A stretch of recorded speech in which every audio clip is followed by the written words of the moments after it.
রাধারানীর চরণ যদি কেউ আশ্রয় করতে পারে তাহলে তিনি অনায়াসেই গোবিন্দকে লাভ করতে। সনকাদি ঋষিগণ দ্বিতীয় প্রশ্ন করলেন সুতমুনিকে, হে প্রিয় সুত, ভগবান শ্রীকৃষ্ণ তো আজন্ম, তিনি তো কখনো মাতৃগর্ভে সে জন্মগ্রহণ করেন না, তাহলে আমরা কেন শুনলাম যে কংসের কারাগারে দেবকীর গর্ভেতে তিনি জন্মগ্রহণ করেছিলেন যদুবংশকে রক্ষা করার জন্য? তার মূল রহস্যটা কি একটু কৃপা করে বলুন না। সুতমুনি বললেন যে দেখো, আবির্ভাব তিরুভাব কহে মাত্র বেদ।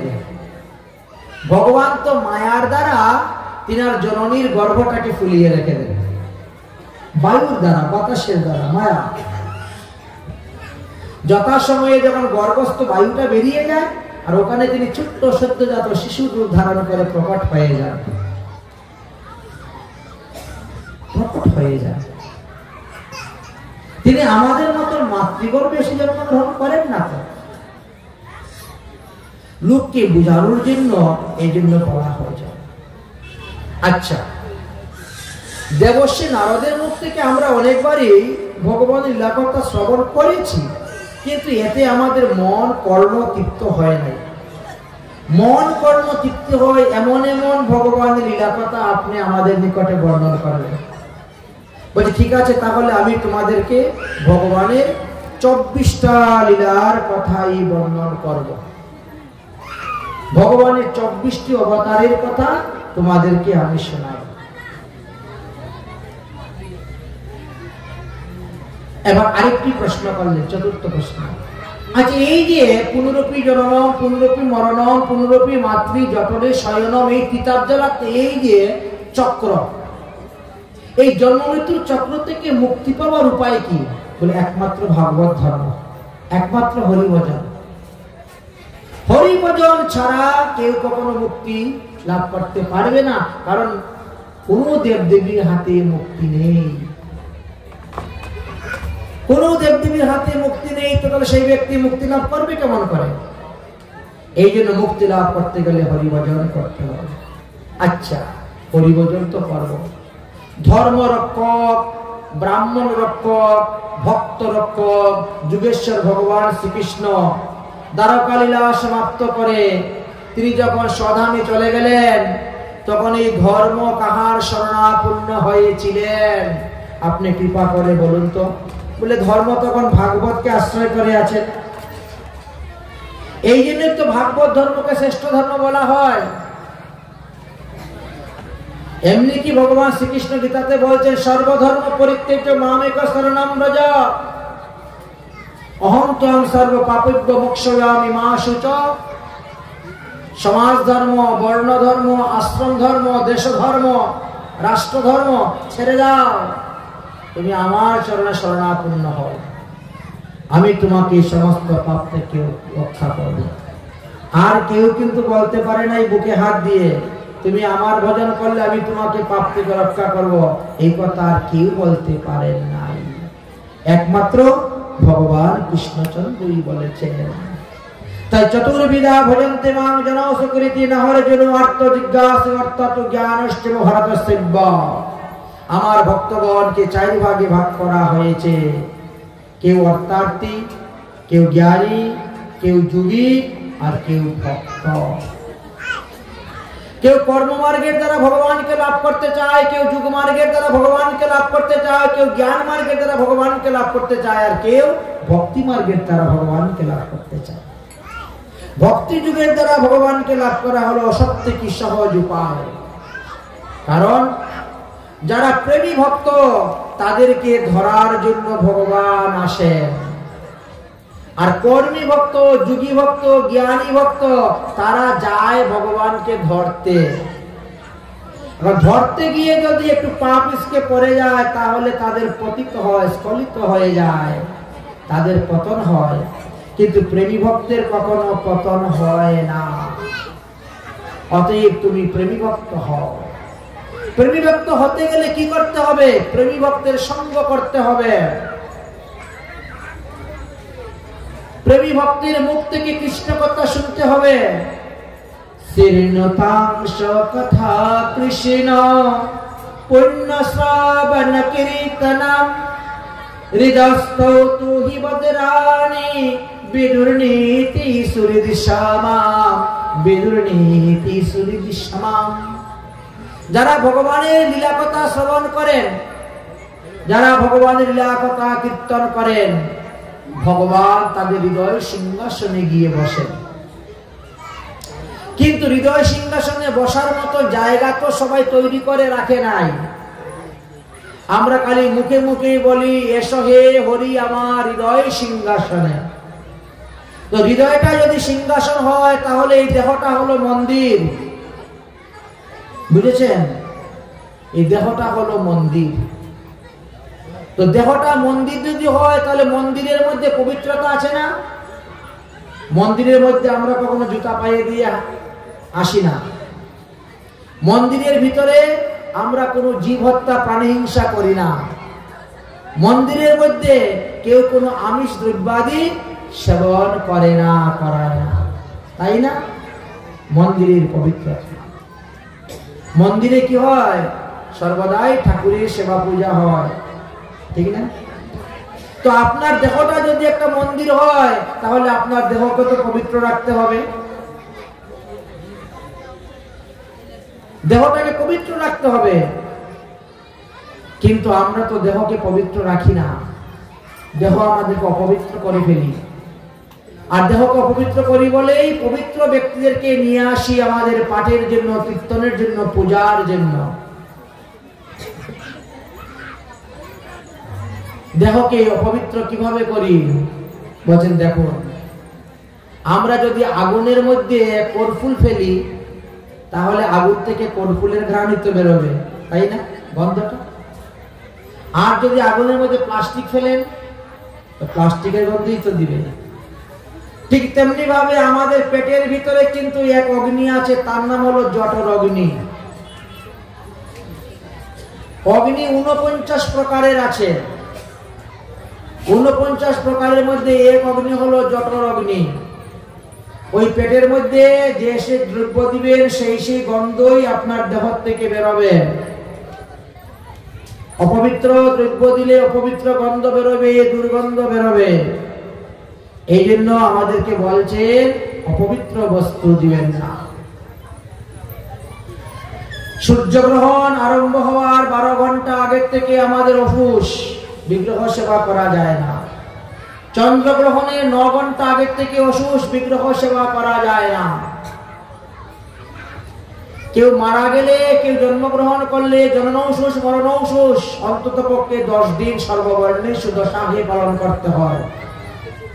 ঠিক তেমনি ভাবে মৎস্য মাংসাদি গ্রহণ করলেও 3 দিন তাকে অসুস। একদিন মৎস্য ভোজন করলে তার শরীর 3 দিন অসুস, অপবিত্র। অপবিত্র অবস্থায় বিগ্রহ সেবা করলে এতে অপরাধ হয়। এই জন্য যারা বিগ্রহ সেবা করেন, যারা মন্দির প্রতিষ্ঠা করেছেন, বিগ্রহ প্রতিষ্ঠা করেছেন, তাদেরকে সদাচারী প্রসাদভোজী হইতে হয়। এই জন্য বললেন আপনার দেহ মন্দিরে ভগবানকে বসাতে গেলে আপনার দেহ সিংহাসন ধুয়ে মুছে পরিষ্কার করে পবিত্র রাখতে হবে, তবেই আপনার হৃদয়ের মধ্যে ভগবান এসে বসবেন।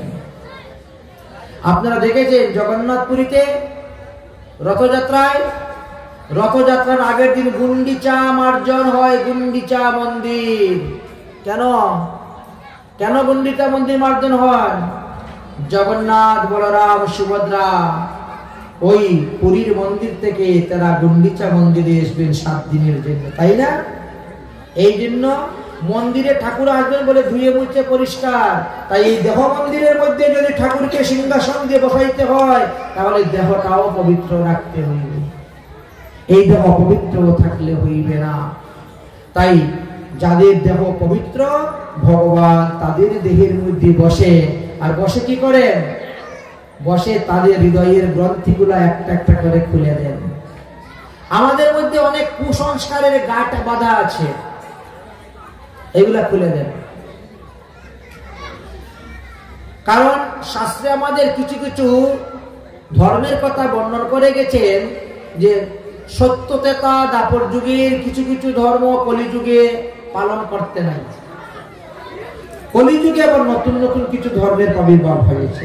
এটি প্রতি যুগে যুগে হয়, কিছু ধর্ম লুপ্ত হয়, কিছু ধর্ম নতুন আবির্ভাব হয়। তো কলিযুগের জন্য অশ্বমেধ গজা লম্ভম ফলম প্রত্যকম দেবরণ সুদুৎপত্তি কলু পঞ্চবিবর্জিত। কলিযুগে অশ্বমের যজ্ঞ, গুমের যজ্ঞ, নরমের যজ্ঞ এগুলা করা নিষিদ্ধ। শ্রাদ্ধেতে আমিষ দ্রব্য ব্যবহার করা নিষিদ্ধ। দেবরের দ্বারা সন্তান উৎপাদন করা নিষিদ্ধ এবং বিভৎস সন্ন্যাস ধর্ম গ্রহণ করা নিষিদ্ধ আছে। কিন্তু এখনো দেখা যায় কিছু কিছু লোক আছে, তারা শ্রাদ্ধেতে আমিষ দ্রব্যই ব্যবহার করে যায়। শাস্ত্র বারবার নিষেধ করা সত্ত্বেও তারা মানে না। কেন? বলে আমার বাপদাদারা করতেন তাই আমরা করছি। বাপদাদা কি জানতেন না? আরে বাপদাদার ঘরে কখানা পুরাণ ছিল? কার বাপদাদা কয়খানা পুরাণ পড়েছেন, গ্রন্থ পড়েছেন? বরাহ পুরাণ খুলে দেখেন, গরুর পুরাণ খুলে দেখেন, শ্রীমদ ভাগবত মহাপুরাণ খুলে দেখেন। শ্রাদ্ধেতে কখনো আমিষ দ্রব্য দান করা যাবে না, নিষেধ আছে।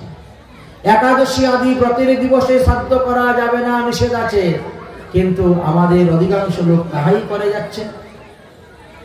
ওই যে কুসংস্কারের গাঁট বেঁধে রেখে দিয়েছে, ওই কুসংস্কারের গাঁট খোলার জন্য ভগবান আসেন তাদের হৃদয়ের মধ্যে বসার জন্য। কিন্তু সবার হৃদয়ে বসতে পারেন না, কারণ সবার হৃদয়ে বসার মতন জায়গা তিনি পান না। মনে করেন হরিকথা শ্রবণ করতে করতে তার হৃদয়ের কালিমা দূর হয়ে যাবে, তখন আমি তার হৃদয়ে বসে তাকে আমি উত্তম জ্ঞান দিব, কিন্তু হয় না। ভগবান তখন করুণায় দ্রবীভূত হয়ে বলে যান, হায় হায় রে, আমি তার হৃদয়ের মধ্যে বসে বলছি, এই জীব তুমি ওটা খেও না, ওরে জীবাত্মা ওদিকে যেও না। কিন্তু জীবাত্মা তো ভগবানের কথা শুনে না, কারণ দেহের মধ্যে জীবাত্মার পরমাত্মা এক স্থানে থাকলেও মধ্যখানে একটা মায়ার পর্দা পড়ে আছে। এমন বড় পর্দা পড়ে আছে যে পর্দার কারণে জীবাত্মা পরমাত্মাকে দেখতে পায় না, তার কথা শুনতে পায় না। তখন পরমাত্মা কি করবেন?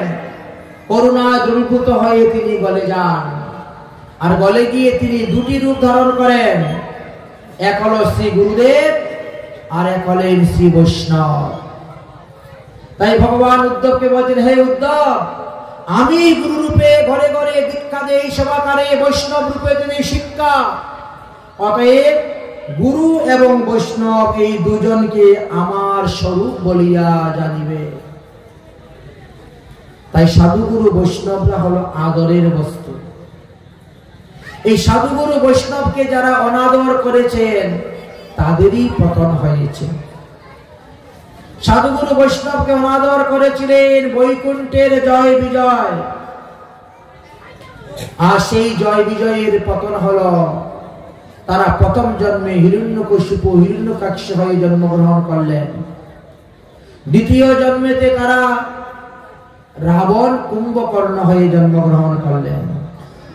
তৃতীয় জন্মতে তারা শিশুপাল দন্তবক্র হয়ে জন্মগ্রহণ করলেন। আর চতুর্থ জন্মতে তারা জগাই মাদাই হয়ে আসছিলেন। মহাপ্রভু নিত্যানন্দ প্রভু যাদেরকে কৃপা করে উদ্ধার করে দিয়েছিলেন।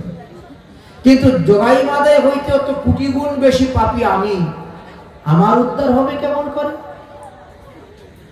একবার চিন্তা করে দেখুন তো আমার উদ্ধারের গতি কি? তখন বললেন যে একমাত্র ভাগবত ধর্ম যাজন করলে উদ্ধার হবে। আসুন তাহলে ভগবানের অবতার অসংখ্য, অসংখ্য ভগবানের অবতার, কিন্তু সব অবতার বর্ণন করার মতন কারো ক্ষমতা নেই।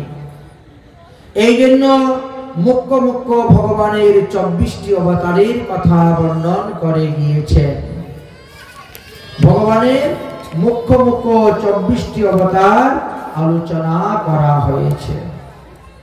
ভগবানের প্রথম অবতার হলেন কৌমার, অর্থাৎ সনক সনাতন সন্নন্দ সন্নত কুমার রূপে ব্রহ্মার মানুষপুত্র রূপে ভগবান প্রকট হয়েছিলেন ব্রহ্মচর্য ব্রত পালন করে তপস্যার দ্বারা হরিকে লাভ করা যায়, এই শিক্ষা দেওয়ার জন্য ভগবানের দ্বিতীয় অবতার হলো এই বরাহ অবতার।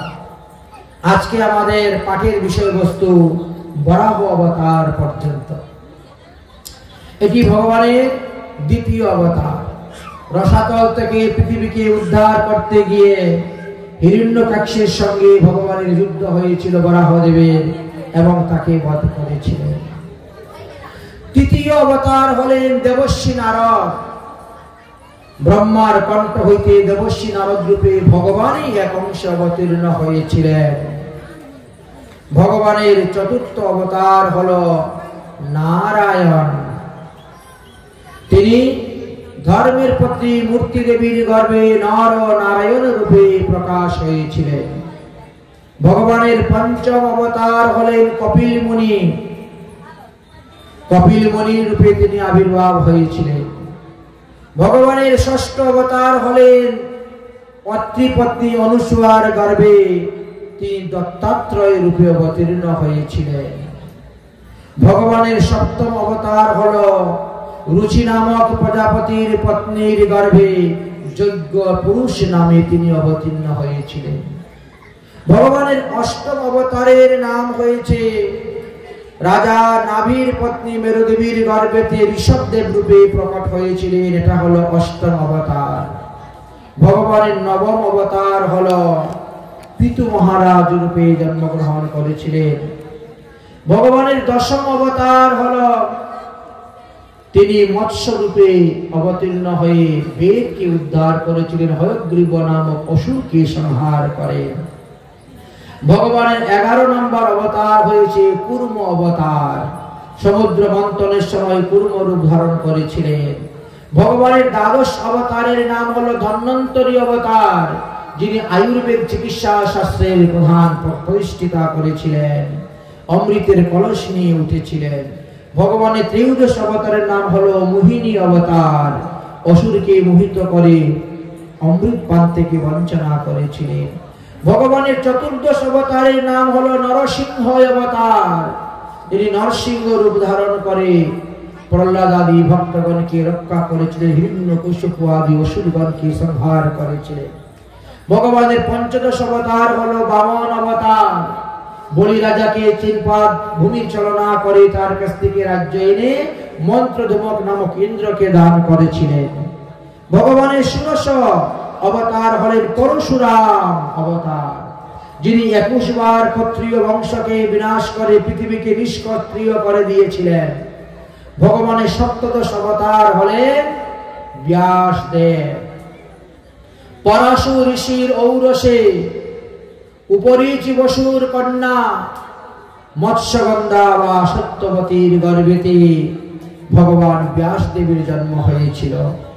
তাই ভগবান ব্যাসদেব হলেন ভগবানের 17 নম্বর অবতার।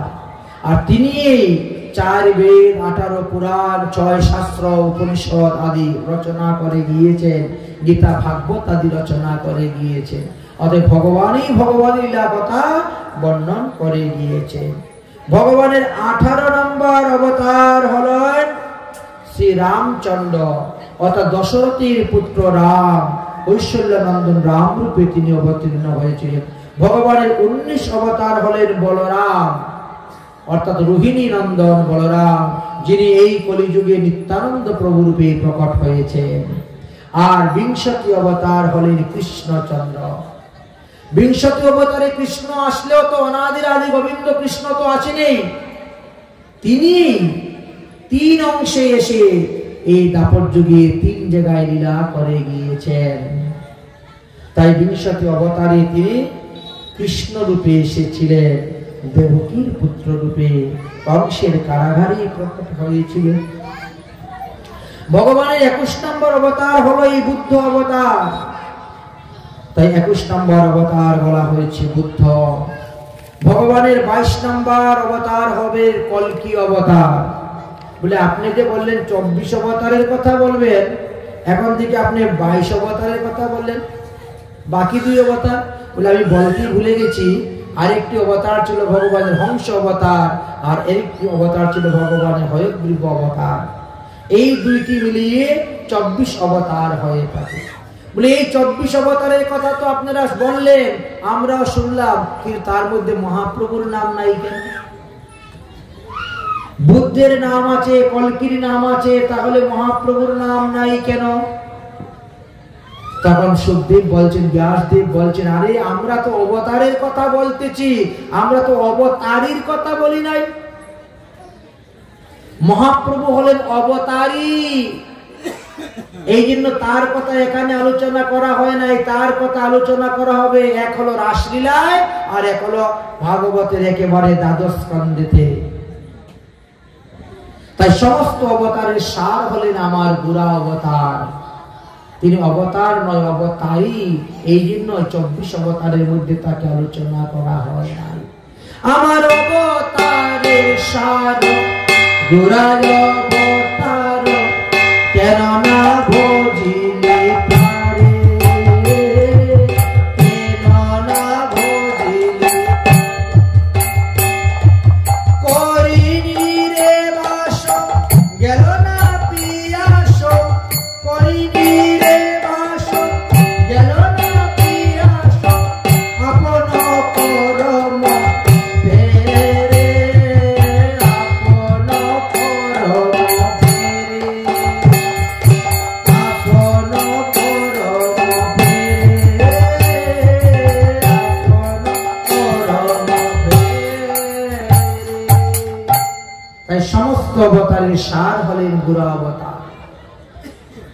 যত অবতার আছে সমস্ত অবতার মহাপ্রভুর অঙ্গেতে অবস্থান করতেছেন। তাই মহাপ্রভুর জয়ন্তী ব্রত পালন করিলে সমস্ত অবতারীর জয়ন্তী ব্রত পালন করা হয়ে যায়। এই যে অবতারের কথা বললেন, এই 24টি অবতারের কথা বললেন, বলে তার মধ্যে স্বয়ং ভগবান কে? এবার প্রশ্ন করলেন, এই 24টি অবতারের মধ্যে স্বয়ং ভগবান কে? স্বয়ং ভগবান তো বারবার আসেন না। স্বয়ং ভগবান ব্রহ্মার এক দিবসে একবার মাত্র আসেন। আর ব্রহ্মার এক দিবসে কত হয়? 14 মন্বন্তর। 71 চতুর্যুগে 1 মন্বন্তর হয়। এবার গণনা করে দেখেন তো, 71 চতুর্যুগে যদি 1 মন্বন্তর হয়, তাহলে 14 মন্বন্তরে কতটা যুগ হয়? যুগে যুগেই যদি ভগবান এসে অবতীর্ণ হয়ে থাকেন, তাহলে এতগুলা যুগের মধ্যে তো স্বয়ং ভগবান কি সবসময় আসেন? বলে না, তিনার অংশকে পাঠান, অংশের অংশকে পাঠান, তিনার কলাকে পাঠান, কলার কলাকে পাঠান, তিনি স্বয়ং আসেন না। তাহলে এই 24টা অবতারের মধ্যে স্বয়ং ভগবানকে এতেই চাংশু কলা পুংশু কৃষ্ণস্তু ভগবান স্বয়ং। এইবার বললেন এই 24টা অবতারের মধ্যে স্বয়ং ভগবান হলেন একমাত্র শ্রীকৃষ্ণ। তাহলে রামচন্দ্র স্বয়ং ভগবান নয়, নৃসিংহদেব স্বয়ং ভগবান নয়, পরশুরাম স্বয়ং ভগবান নন, বামন দেব স্বয়ং ভগবান নন, বুদ্ধ নন, কল্কিও নন। এবার বুঝতে পেরেছেন? অন্যদের কথা আর কি বলব। তাই স্বয়ং ভগবান হলেন ভগবান কৃষ্ণচন্দ্র, বললেন স্বয়ং ভগবান। আর এই কৃষ্ণচন্দ্র কোন কৃষ্ণ? ইনি ব্রজেন্দ্র নন্দন।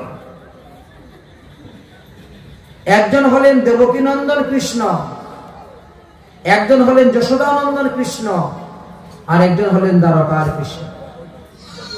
আমাদের মহাজনগণ সর্বদা বলছেন ব্রজেন্দ্র নন্দনকে ভজন করো।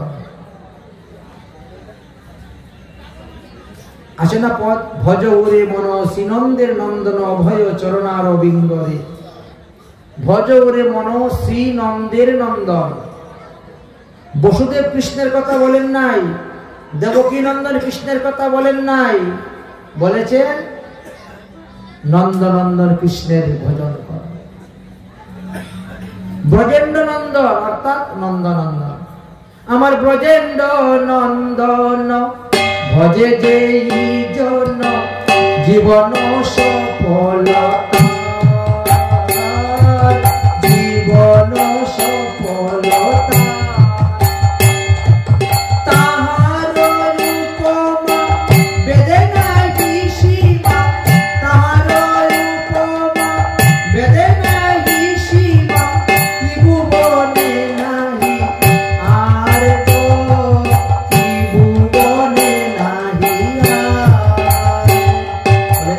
মন মাধব না ভজে মানব, কখনো মরিয়া যাবে, কখনো মরিয়া যাবে। সেই সেই অদমে প্রহারিবে জমে, রৌরব কৃমিতে খাবে, রৌরব কৃমিতে খাবে। বলি তারে মত আর পাপি নাই চার, সংসার জগৎ মাঝে।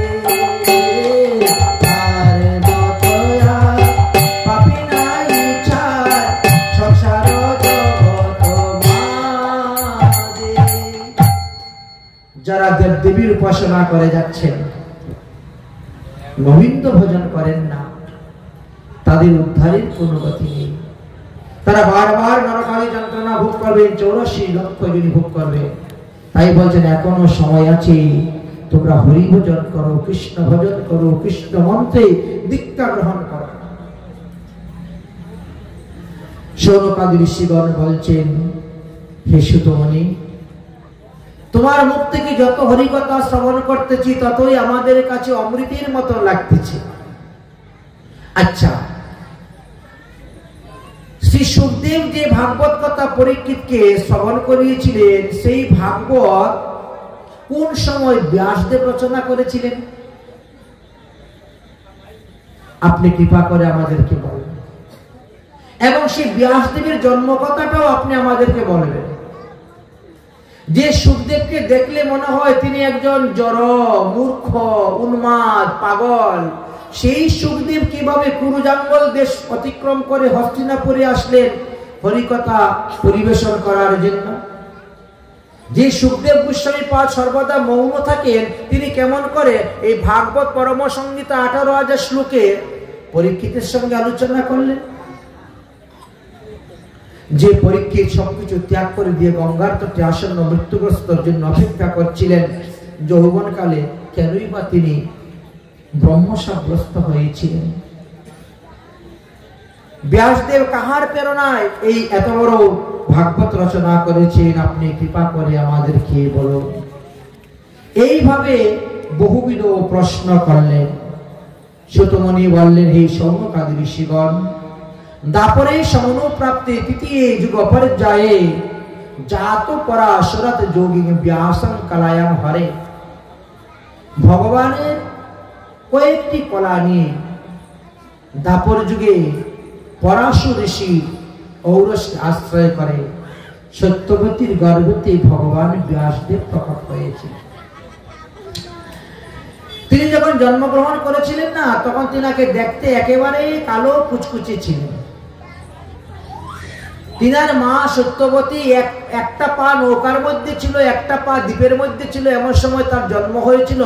এই জন্য তার নাম হলো দৈপায়ন। দেখতে কালো বলে তাকে কৃষ্ণ দৈপায়ন বলা হয়েছে। আর পরবর্তী সময়ে তিনি এক বেদকে বিভাজন করে সাম বেদ, ঋগ্বেদ, যজুর্বেদ, অথর্ববেদ, চতুর্বেদ করেছেন বলে তাকে বেদব্যাস বলা হয়। তিনি সপ্তকানী পুরাণ নৈমিষারণ্যবাসী রচনা করেছেন, এমনকি মহাভারত পর্যন্ত রচনা করেছেন, শ্রীমদ ভগবত গীতা রচনা করেছেন। কিন্তু ভাগবত পুরাণ তিনি রচনা করেছিলেন বদরিকা আশ্রমে বসে। বদ্রীনাথ ধামে, বদ্র বিশাল। কেন কেন বলে তার কারণ আছে। বহুদিন নৈমিষারণ্যে বাস করা সত্ত্বেও যখন কোনো সন্তানাদি হচ্ছে না, তখন তিনি রওনা হয়েছিলেন বদ্রীনাথে বসে তপস্যা করবেন সন্তান প্রাপ্তির জন্য। প্রতিদিন হোম যজ্ঞ আদি করেন সন্তান প্রাপ্তির জন্য, কিন্তু সন্তান লাভ হচ্ছে না। সৌনকাদি ঋষিগণ বললেন, তাহলে তিনি সুখদেবকে তিনার পুত্র রূপে পেলেন কেমন করে? সেটাই তো বলতেছি, শুনো। এই সুখদেব তো নিত্য গোলকধামের সুখ পাখি।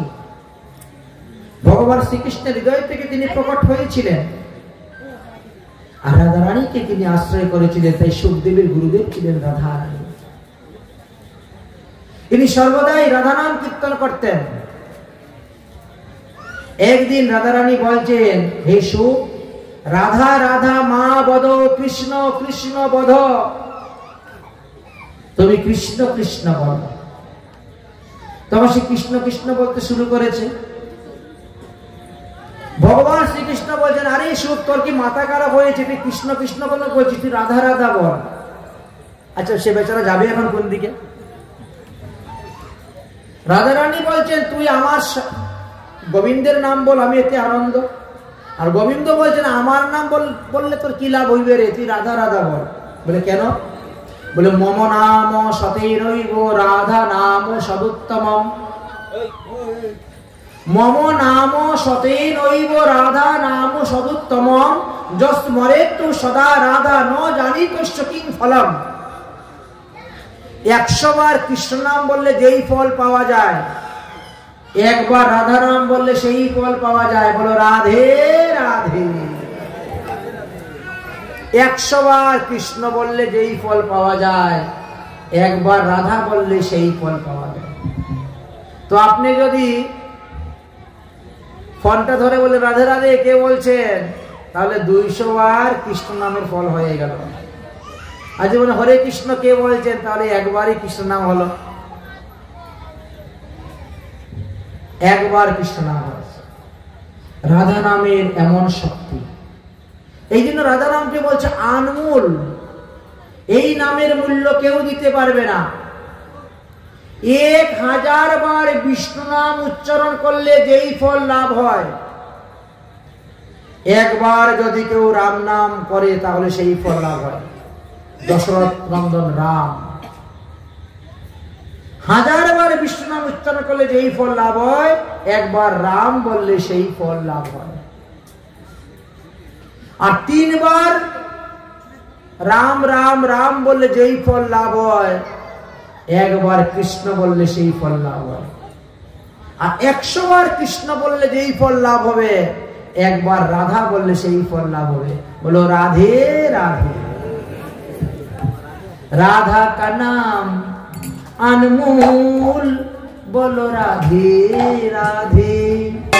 राधे का नाम अनमोल, बोलो राधे राधे।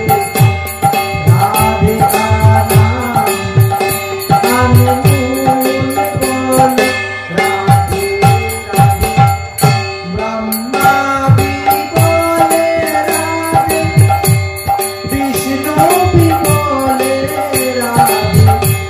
ब्रह्मा भी बोले राधे, विष्णु भी बोले राधे। शिव जी का डमरू से आवाज आई राधे राधे। शिव जी का डमरू से आवाज आई राधे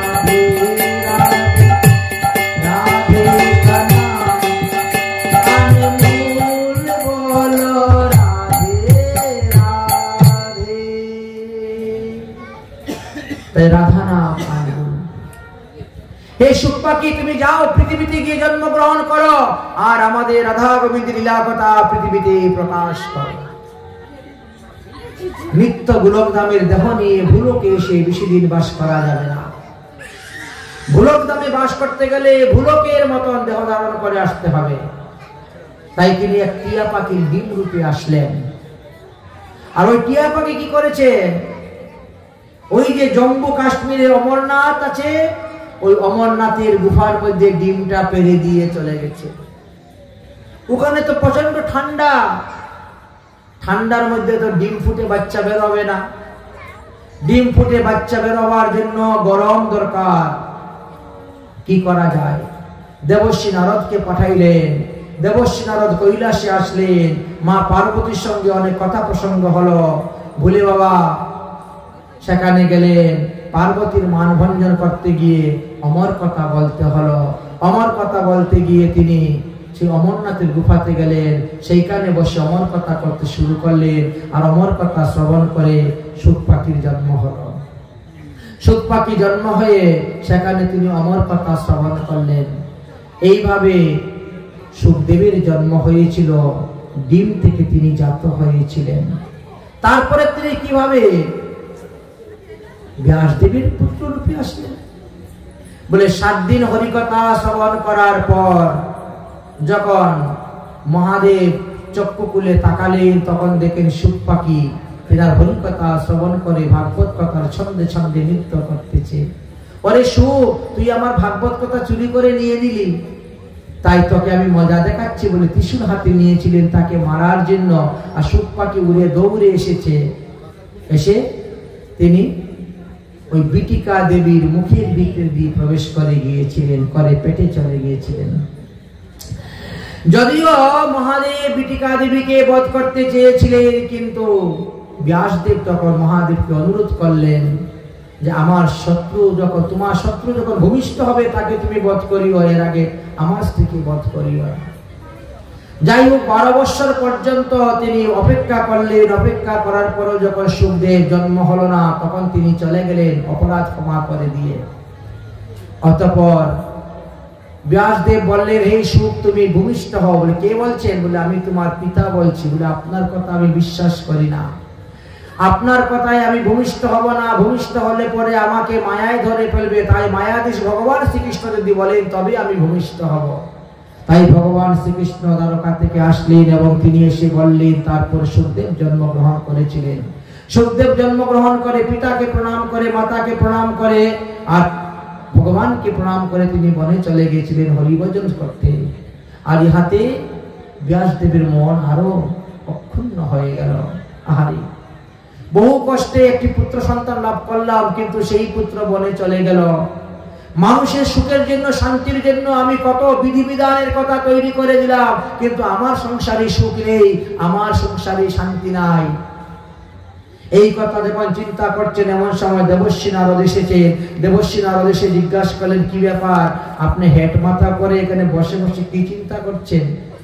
বলে জীবের মঙ্গলের জন্য, জীবের কল্যাণের জন্য, জীবের সুখ শান্তির জন্য আমি এক বেদকে 4 বেদে বিভাজন করলাম, 17খানি পুরাণ রচনা করলাম, বৃহৎ মহাভারত রচনা করলাম, শ্রীমৎ ভগবত গীতা রচনা করলাম, অথচ আমার সংসারের মধ্যে সুখ নাই, শান্তি নাই। তখন দেবশ্রী নারদ বলছেন, আপনার সুখ শান্তি আসবে কেমন করে? আপনি মানুষের স্বার্থ পূরণের জন্য, কামনা বাসনা পূরণের জন্য দেবদেবীর ব্রতের কথা বলেছেন। আর দেবদেবীর উপাসনা করতে গিয়ে সেখানে পশু আলোবনের কথা আলোচনা করেছেন। আর পশু আলোবন শব্দের অর্থ নিয়ে মানুষ এখন পশু হত্যা করতেছে, দেবদেবীর নামে পাঠা বলি দিচ্ছে। সেই পাপটা এখন আপনার গায়ে লাগতেছে। শত সহস্রবার নিষেধ করা সত্ত্বেও মানুষ তাহার মানে না। মানুষ বুঝে না যে আমাদের 18টা পুরাণকে 3 ভাগে ভাগ করা হয়েছে। 6টা সাত্বিক পুরাণ, 6টা রাজস্বিক পুরাণ, 6টা তামসিক পুরাণ। তাই রাজস্বিক পুরাণ, তামসিক পুরাণের সিদ্ধান্ত নিয়ে কখনো চলবেন না। যদি চলতে হয় তাহলে সাত্বিক পুরাণের সিদ্ধান্ত নিয়ে চলুন, তাহলেই মঙ্গল হইবে। আপনি কিন্তু এটা ভালো কাজ করলেন না, এই জন্য জীবের সেই পাপের অংশ আপনাকে ভোগ করতে হচ্ছে বলে আপনি শান্তি পাচ্ছেন না। অতএব আমি আপনাকে চতুশ্লোকী ভাগবত দান করতেছি। এই চতুশ্লোকী ভাগবত চিন্তন করে আপনি একখানা গ্রন্থ লেখুন ভগবান আর ভক্তর চরিত্র নিয়ে, যাতে তাহলে আপনি সুখ লাভ করতে পারবেন। এই 4টি শ্লোককে চিন্তা করতে করতে 18,000 শ্লোক হয়ে গেল। 18,000 শ্লোকের ভাগবত রচনা করবেন কেমন করে? গণেশকে আহ্বান করলেন, গণেশ আসলেন, ভাগবত লিখলেন। এইবার ভাগবত পূর্ণ হওয়ার পরে ভাগবতকে কোথায় ভুল আছে কিনা দেখবে কি, তাকে পরীক্ষা করার জন্য লোকের প্রয়োজন। তখন তিনি জৈমিনীকে দিয়েছিলেন ভাগবতের কোথায় ভুল আছে কিনা দেখার জন্য। জৈমিনী ভাগবত পড়ার পরে তিনি ভাগবতের নবম স্কন্ধের 19 অধ্যায় 17 নম্বর শ্লোকেতে ভুল ধরলেন যে বলবান ইন্দ্রিয় গণ বিদ্যাংশং অপি কর্ষতি, এটা ভুল আছে, আর বাকি সব ভাগবতে ঠিক আছে। তখন ব্যাসদেব চিন্তা করলেন, আমিও বললাম গণেশে লিখলো, সেখানে ভুল হয় কেমন করে, একটু বিচার করে দেখি। বিচার করে দেখলেন যে না, জৈমিনীরই ভুল, ভাগবতের সিদ্ধান্ত ঠিক। ভাগবতে এমন কোনো অপসিদ্ধান্ত নাই, কোনো কুসিদ্ধান্ত নেই, সব সুসিদ্ধান্তই আছে। এবার এত বড় ভাগবত রচনা করার পরে এবার চিন্তা করলেন, এই ভাগবত আমি কাকে দিয়ে পৃথিবীতে প্রচার করাবো? এই ভাগবত ধর্ম প্রচার করবে এমন লোক তো আমার চোখে পড়ে না। ভাগবত ধর্ম প্রচার করতে সেই ব্যক্তি, যে ব্যক্তি নির্মৎসরারা, যার ভিতরে কোনো মাৎসর্যতা নাই। তখন তিনি চিন্তা করলেন, যদি আমার ছেলে আজকে আমার গৃহে থাকতো, তাহলে আমি আমার ছেলেকে ভাগবত পড়িয়ে এই ভাগবত আমি তাকে দান করতাম, সে জগতে প্রচার করত। কিন্তু আমার ছেলে তো বনে চলে গেছে, কবে আসবে ঠিক আছে, কোথায় আছে, যাই বনেকে খুঁজে দেখি। ভাগবত রচনার পরে ব্যাসদেব রওনা হলেন সুখদেবকে খোঁজার জন্য। অনেক খোঁজাখুঁজি করে পেলেন না, তখন একদল কাটুয়াকে তিনি একটা মন্ত্র শিখিয়ে দিয়েছিলেন। এই মন্ত্র বললে পরে আমার সুখ পাখি উড়ে আসবে তোমাদের কাছে, আর তোমরা তখন তাকে ধরে নিয়ে আসবে, এনে আমার কাছে দিবে, আমি তোমাদেরকে বহুমূল্য ধন উপহার দেব, জীবনে আর কোনোদিন তোমাদেরকে কাটতে হবে না, কাটুয়ারি করতে হবে না। সেই মন্ত্রের গুণে সুখদেব আসছিলেন, সুখদেব ধরা পড়েছিলেন, সুখদেবকে এনে দিয়েছিলেন, পিতা পুত্রের মিলন হয়েছিল, আর এই 18,000 শ্লোকের ভাগবত তিনি শিক্ষা দিয়েছিলেন। সুখদেব গোস্বামী তিনার পিতা ব্যাসদেবের নিকট থেকে 18,000 শ্লোকের ভাগবত কথা শ্রবণ করার পর তিনি চলে গেলেন আবার হরিভজন করার জন্য। সুখদেবের হরিভজন দর্শন করে ভয় পেয়ে গিয়েছিলেন দেবরাজ ইন্দ্র। তাই সুখদেবের তপস্যা ভঙ্গ করার জন্য তিলোত্তমাকে পাঠিয়েছিলেন। তিলোত্তমাকে দর্শন করে তিনি কি বললেন, আহা, আমি আগে জানতাম না নারীদের শরীর যে এত সুন্দর, আবার যদি কখনো জন্ম হয় তাহলে তোমার মতো রমণীর ঘরে জন্মগ্রহণ করবো। তিলোত্তমা তখন লজ্জা পেয়ে ঘরে চলে গেছিলেন। এমনই ছিলেন সুখদেব। সুখদেবের কখনো কারোর শরীর দেখতেন না, দেখতেন তার আত্মা, তার আত্মাকে দেখতেন। এই জন্য সুখদেবকে বলা হয়েছে তিনি ব্রহ্মানন্দী। তিনি ব্রহ্মানন্দী, সর্বদা ব্রহ্মতে লীন হয়ে থাকেন। আচ্ছা, তাহলে এবার কৃপা করে আপনি পরীক্ষিতের জন্ম কথা বলুন। কিভাবে পরীক্ষিত জন্ম হলো, পরীক্ষিত বড় হলেন, অভিশপ্ত হইলেন, আর কিভাবে তিনি সুখদেবের মুখ থেকে ভাগবত কথা শ্রবণ করেছিলেন সেটা বর্ণনা